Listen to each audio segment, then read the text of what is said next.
Good morning class 10th। हम लोग फिर से रिवीजन करेंगे फिज़िक्स के फर्स्ट चैप्टर और सेकंड चैप्टर का। तो फर्स्ट चैप्टर हम लोग ने जो लाइट में पढ़ा था वो रिफ्लेक्शन एंड रिफ्रैक्शन पढ़ा था, तो उसी को हम लोग फिर से रिवाइज करेंगे। वीडियो ऑलरेडी आपके पास है, ठीक है ना, तो उसको हम अभी उसका लिंक दोबारा भेज देंगे। अब मैं क्या करूँगा कि एक्सरसाइज के क्वेश्चंस करूँगा, इन टेक्स्ट क्वेश्चन जो हैं, और उसको आपको फेयर कॉपी में करना है।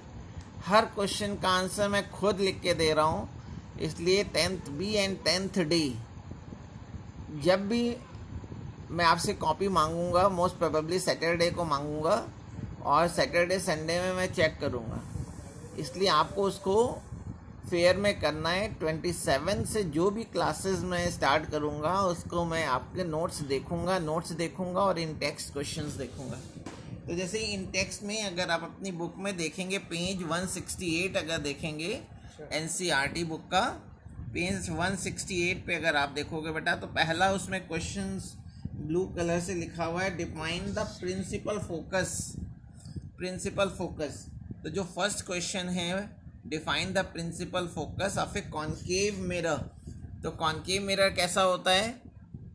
कॉनकेव मिरर इस तरह का हो गया, इसकी बल्गिंग सरफेस पे, इसकी उभरी हुई सरफेस पे पॉलिश रहती है, और जो इसकी डिप्रेस सरफेस है वो इसकी रिफ्लेक्टिंग सरफेस कहलाती है। इस कॉनकेव मिरर का जो मिड पॉइंट होता है उसको हम लोग पोल बोलते हैं, और जो ये कॉनकेव मिरर जिस हॉलो स्फीयर का पार्ट होता है उसके सेंटर को सेंटर ऑफ कर्वेचर बोला जाता है। सेंटर ऑफ कर्वेचर और पोल से पास होने वाली लाइन, ये जो लाइन हमने बनाई है इसको बोलते हैं क्या? Principal axis. तो हमें डिफाइन करना है प्रिंसिपल फोकस को। तो प्रिंसिपल फोकस की डेफिनेशन क्या हो जाएगी, इसको सुनिए और समझिए, इसको आपको लिखना भी है, ठीक है ना। जैसे मैं ऊपर हेडिंग डाल के लिख रहा हूँ NCERT इन टेक्स्ट क्वेश्चंस, ऐसे ही आपको लिखना है।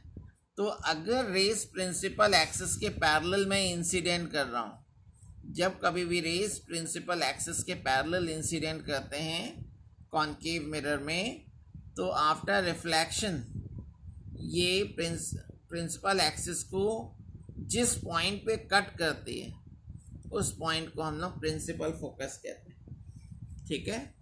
कॉनकेव मिरर के केस में डिफाइन करना है, इसलिए हम लोग इस तरह से डिफाइन करेंगे। तो क्या हो गया definition? When rays are incident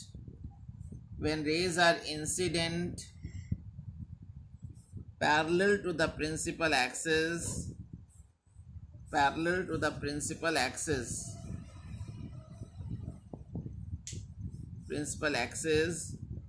on a concave mirror,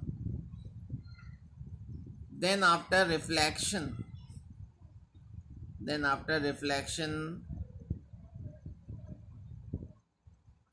they meet at a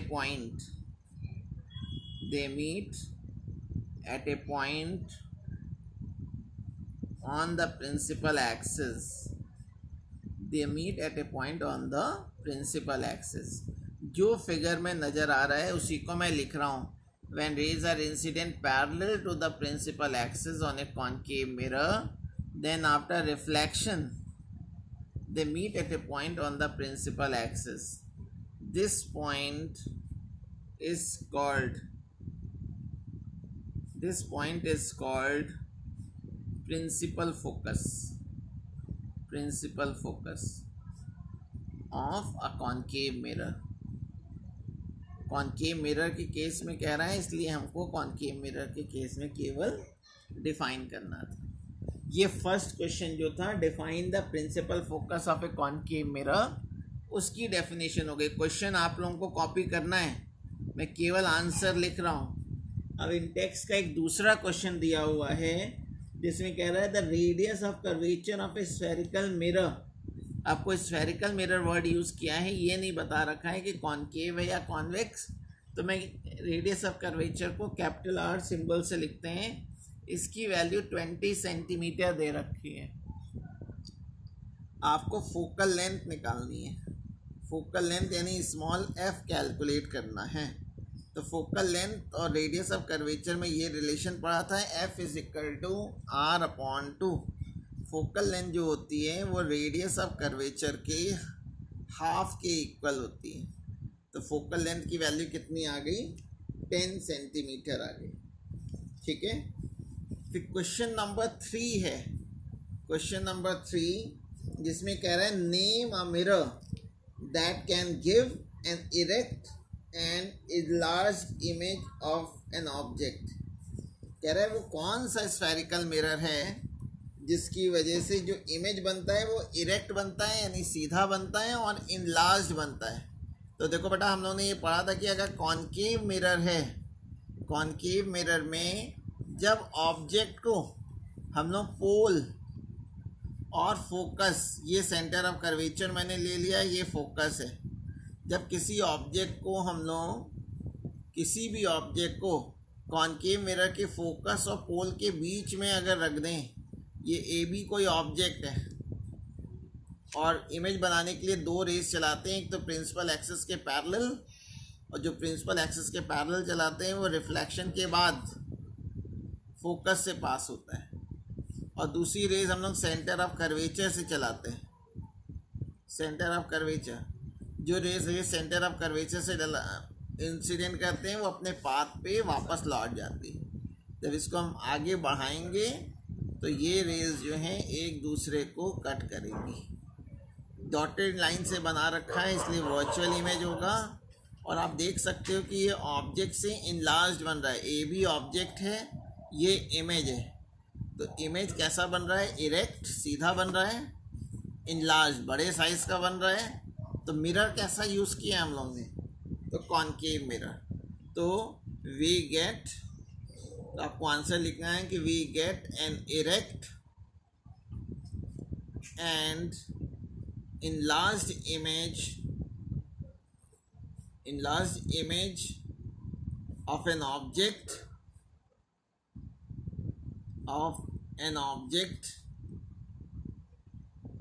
when placed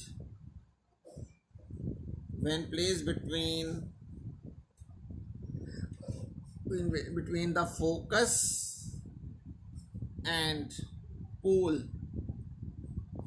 of a concave mirror. तो इसका मेन आंसर जो है वो कॉनकेव मिरर है। अगर पूरा लैंग्वेज ना लिखना चाहें तो आप केवल ये लिख सकते हैं in case of concave mirror, in case of concave mirror लिख देंगे। इसको डायग्राम हमने केवल समझ में आपको आ जाए इसलिए बनाया है।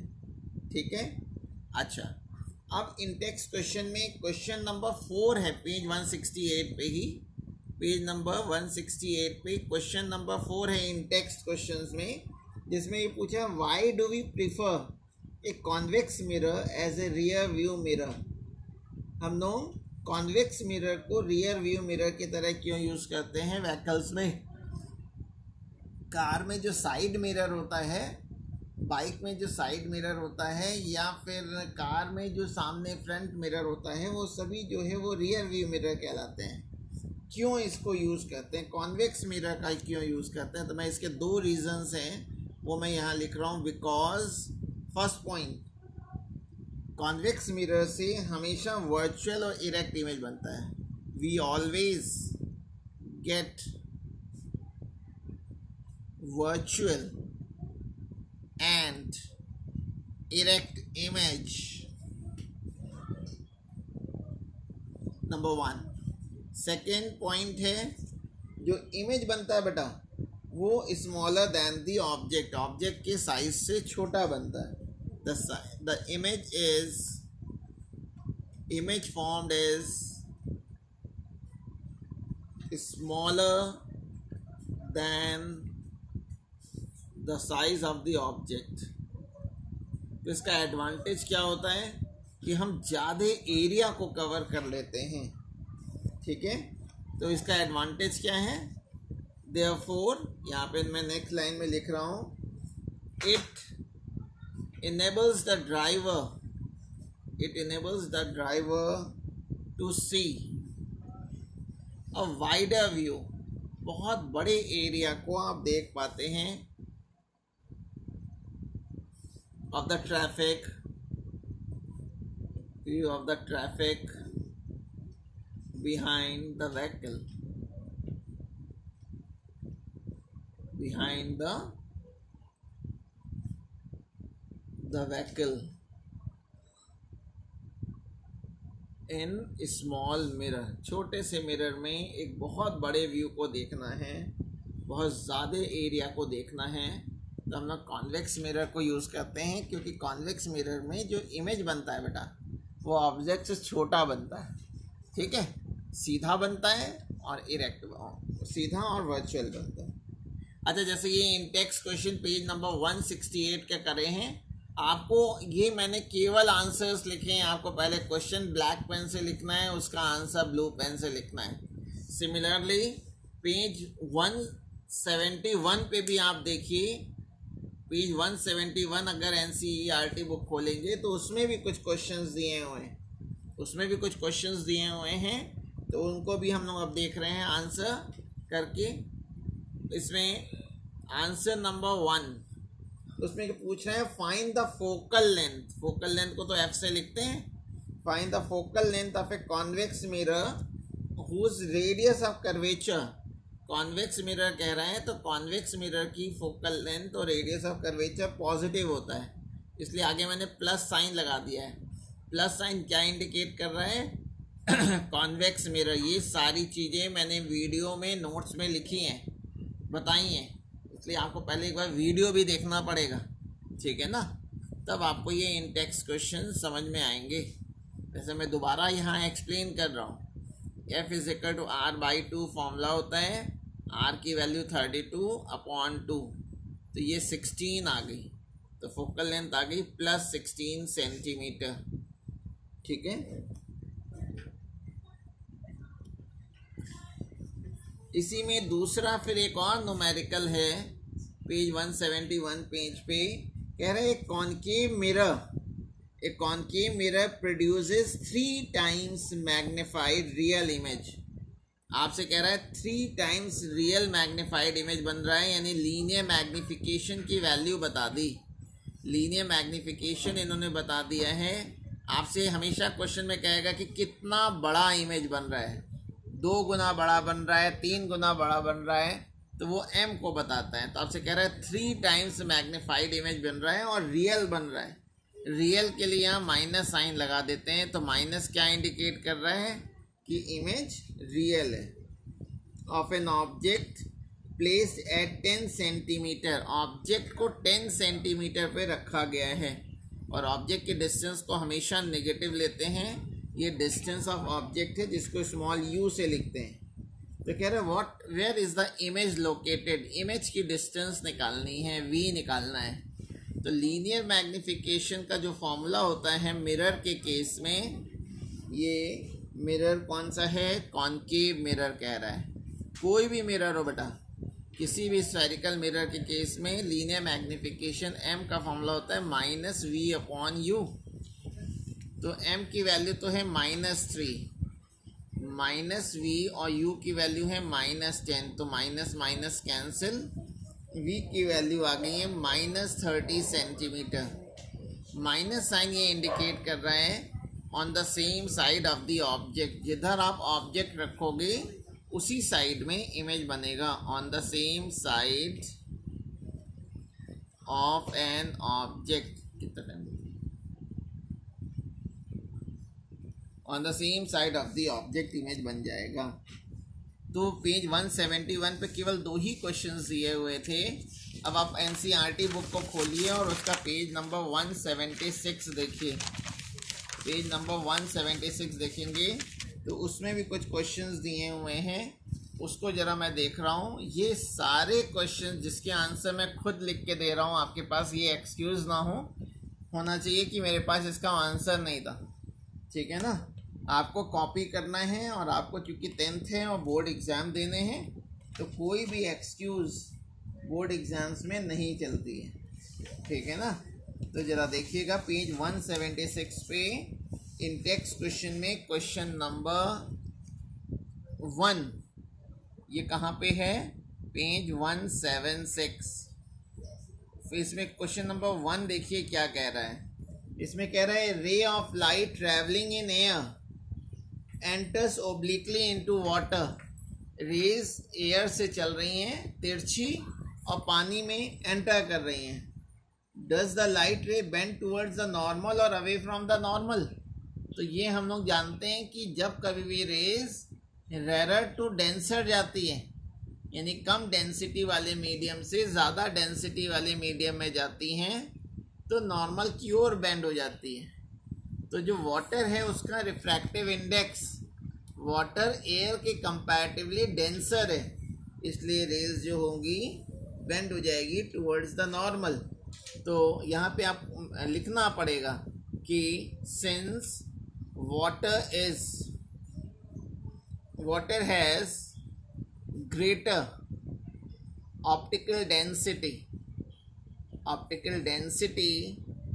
वाटर की जो ऑप्टिकल डेंसिटी होती है, जिसको रिफ्रैक्टिव इंडेक्स भी कह सकते हो, वो ज़्यादा होती है। Water has greater optical density than air, so water is a denser medium.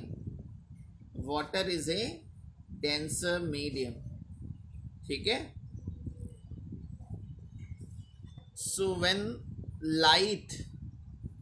when light rays travel from air to water obliquely, it bends towards the base. it bend towards the base नहीं, normal की ओर bend हो जाएंगी। it bends towards the normal, ठीक है ना। क्यों ऐसा कह रहे हैं? क्योंकि y भी पूछा है, तो y का रीज़न आप लिख देंगे कि water has greater optical density, या water is a denser medium, और डेंसर मीडियम में हमेशा रेज नॉर्मल की ओर बेंड होती हैं। अब नेक्स्ट क्वेश्चन है वो न्यूमेरिकल है। कह रहा है light enters from air to glass having refractive index. तो आपको रिफ्रैक्टिव इंडेक्स ऑफ ग्लास दे रखा है, ANG गिवन है 1.5। ANG को क्या बोलते हैं? Refractive index of glass with respect to air. Then what is the speed of the light in glass? आपको ग्लास में लाइट की स्पीड निकालनी है। वैक्यूम में हम लोग जानते हैं कितनी होती है, 3 × 10⁸ मीटर पर सेकेंड, ठीक है। तो ये फॉर्मूला होता है रिफ्रैक्टिव इंडेक्स N = C/V। तो यहाँ से अगर मुझे V कैलकुलेट करना है तो V हो जाएगा C/N। देयरफॉर V C की मैंने वैल्यू रख दी 3 × 10⁸, और n की वैल्यू है 1.5। तो इससे 2 टाइम्स कैंसिल, तो v आ गया 2 × 10⁸ मीटर पर सेकेंड। तो ग्लास में जो लाइट की स्पीड होगी वो हो जाएगी कितनी? 2 × 10⁸ मीटर पर सेकेंड। फिर क्वेश्चन नंबर जो 3 बच्चों दिया हुआ है, उसमें आपसे क्वेश्चन में कह रहा है कि find out the medium having highest optical density. तो देखो बुक में टेबल दे रखी है, बुक में अगर आप पेज पलटिए तो आपको एक टेबल दे रखी है। उस टेबल में आप देखोगे तो सबसे ज़्यादा डेंसिटी जो है वो डायमंड की दे रखी है 2.42, और सबसे कम एयर की दे रखी है 1.003। तो मैक्सिमम डेंसिटी किसकी होगी? तो मैं यहाँ लिख रहा हूँ maximum optical density. Maximum optical density होती है, याद रखेंगे कि डायमंड की होती है। किसकी? डायमंड की। और कितनी होती है वो मैं यहीं ब्रैकेट में लिख दे रहा हूँ 2.42। और सबसे लोवेस्ट ऑप्टिकल डेंसिटी किसकी होती है? लोवेस्ट ऑप्टिकल डेंसिटी यानी इससे कम एरर और कोई मीडियम हो ही नहीं सकता, वो है एयर। एयर की ऑप्टिकल डेंसिटी होती है 1.003, और डेंसिटी की कोई यूनिट नहीं होती, ठीक है ना। अच्छा, अब एक क्वेश्चन नंबर 4 है जिसका आंसर आपको खुद लिखना है, डू योरसेल्फ। कोई प्रॉब्लम हो तो आप पूछ सकते हैं इसको। और लास्ट क्वेश्चन आज का है, आपसे कह रहे हैं कि the refractive index of diamond is 2.42, then what is the meaning of this statement. तो देखो, अभी अगर आपको रिफ्रैक्टिव इंडेक्स दिया हुआ है तो वो किसका किसका रेशियो बताता है, ये speed of light in vacuum है और ये speed of light in medium है। तो it since refractive index of diamond is 2.42, it means that the ratio के टर्म में हम लोग इसको लिख देंगे। it means that the ratio of speed of light in air, या वैक्यूम भी कह सकते हो, speed of light in air और vacuum to the speed of light in diamond, to the speed of light in diamond